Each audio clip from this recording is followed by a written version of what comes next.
Assalamualaikum warahmatullahi wabarakatuh. Jika kita membahas sebuah ide adalah pola pikir yang kemudian dipraktikkan menghasilkan sebuah karya, bahkan ladang cuan ataupun menjadi aset bisnis. Lalu, gimana sih strategi agar ide ini tetap dilindungi? Nah, untuk menjawab persoalan ini, ikut langkah-langkahnya. Lindungi kekayaan intelektual, yaitu dengan cara mengubah konsep yang masih abstrak di pikiran menjadi sesuatu yang konkret sebagai bentuk dari kekayaan intelektual yang diakui oleh hukum.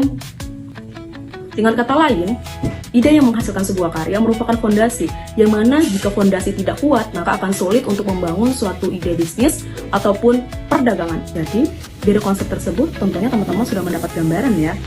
Oke, baik.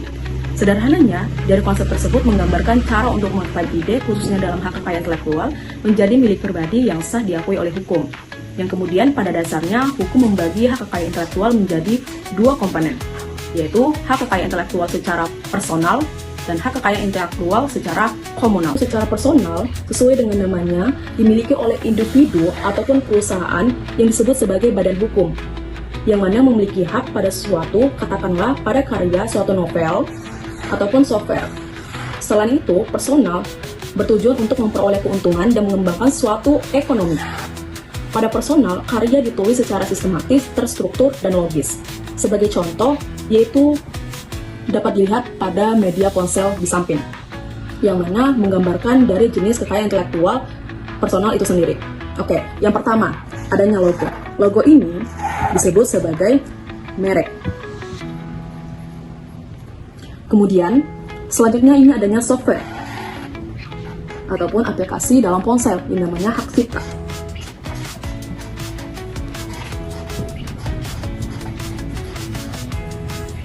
Dan di samping ponsel ini sebagai desain grafis.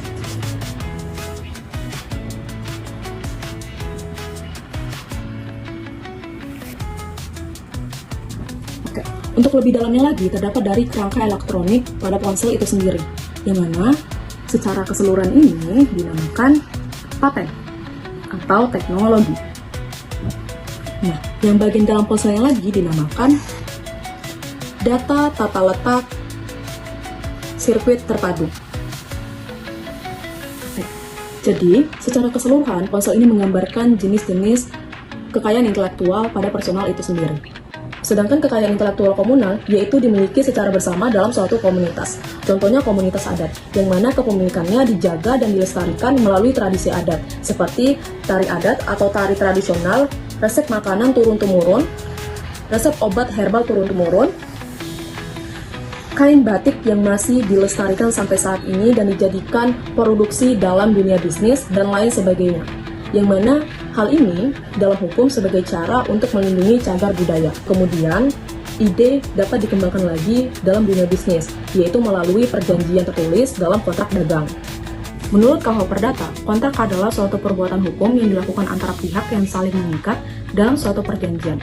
Perjanjian ini dinamakan perjanjian tertulis, yang mana perjanjian tertulis dilakukan berdasarkan asas-asas kontrak dagang. Jadi, asas kontrak dagang yang pertama yaitu konsensualisme, yang artinya kesepakatan bersama, kesepakatan antara satu pihak dengan pihak yang lain. Yang kedua, pacta sunt servanda, sama halnya dengan undang-undang bahwa perjanjian harus dipatuhi.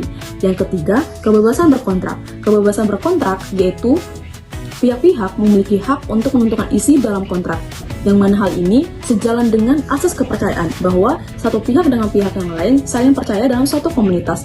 Dan yang terakhir, obligator. Obligator adalah mewujudkan suatu kewajiban yang harus dijalankan sebagai bentuk tanggung jawab. Dengan adanya ide atau perjanjian yang sudah dilindungi oleh hukum dan secara jelas, langkah selanjutnya perlu adanya pendanaan, yaitu dari lembaga keuangan berupa bank, yang mana bertujuan untuk mewujudkan suatu ide menjadi sebuah produk ataupun karya. Artinya, bank sebagai jantungnya perekonomian. Lalu, gimana sih cara kerjanya bank sehingga ia dikatakan sebagai jantungnya perekonomian? Simpelnya, cara kerja bank mengumpulkan dana dari tabungan masyarakat, yang kemudian dana tersebut dikembangkan dengan menyalurkan kembali melalui pinjaman yang diberikan kepada pembisnis, baik individu ataupun perusahaan seperti perusahaan musik, media, elektronik, ataupun restoran, dan lain sebagainya yang membutuhkan modal. Inilah yang dinamakan sebagai roda berputar ataupun roda ekonomi.